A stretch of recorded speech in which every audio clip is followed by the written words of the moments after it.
Obviously, got to ask you about Megadeth stuff. What's the plan for this year? I know you're going to have a big summer tour, but in terms of writing and what's the plans?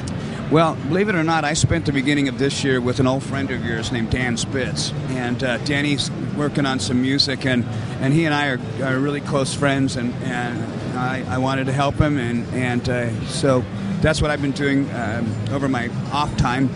We're getting ready to start a new Megadeth record right now. We've got a lot of touring set up for next year. We've got more Carnage dates overseas. We've got dates here in the States. We've got the release of my paperback is going to be coming up. You know, we're going to be adding, updating it, because the book left things off very ambiguous. You know, it didn't talk about the Big Four. It didn't talk about David Ellefson coming back. It didn't talk about all of these great things that have happened. A lot of stuff that happened after. Yeah, wow, fantastic very stuff cool. has happened. So we're going to have all that added in the back of the book, and then there's my run for the presidency. But I've got to practice my lying more.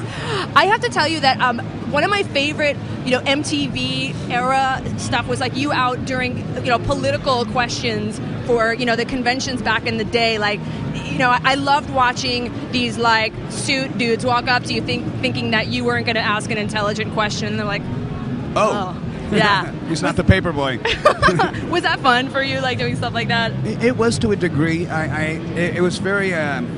It was a rude awakening to see how people judge people. I already knew the way that we were judged by the public, but to see people who are supposed to be public servants, they're supposed to be numb to looking at people's exteriors, and they're serving the public. The public's good.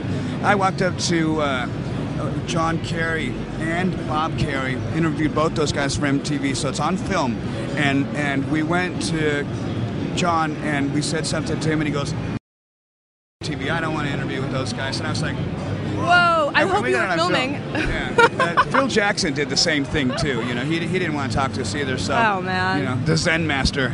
Yeah. Well, hey, can you tell us what are your favorite or least favorite things about NAMM, since you've been here for, you've been coming for how long has this been in existence for?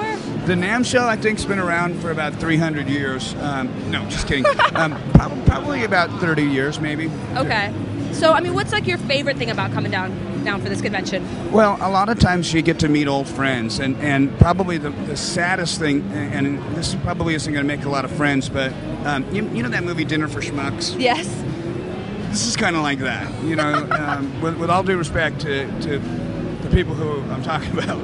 No offense taken. Yeah, you can see people out here in their war, bonnets and all of their garb and stuff, and it's like there's obviously no mirrors in your house, and half of the people that come here, they're supposed to be vendors or guests of vendors, and they're not. They're just fans, and they're really looking forward to seeing the musicians that they like, and that's cool for me because it's like a little kid whose mom works in a music store in Des Moines, Iowa, and they get to come here and he gets to meet me. How cool is that? Oh my gosh, it makes people... I've been with you to a lot of great events that you've done, and what's the coolest thing for me to see how psyched kids are to meet you, and like to the point of like shaking or tears. They're like, I love you, Dave! Like, that must be really cool. It must be a really cool feeling for you. I think it's cool.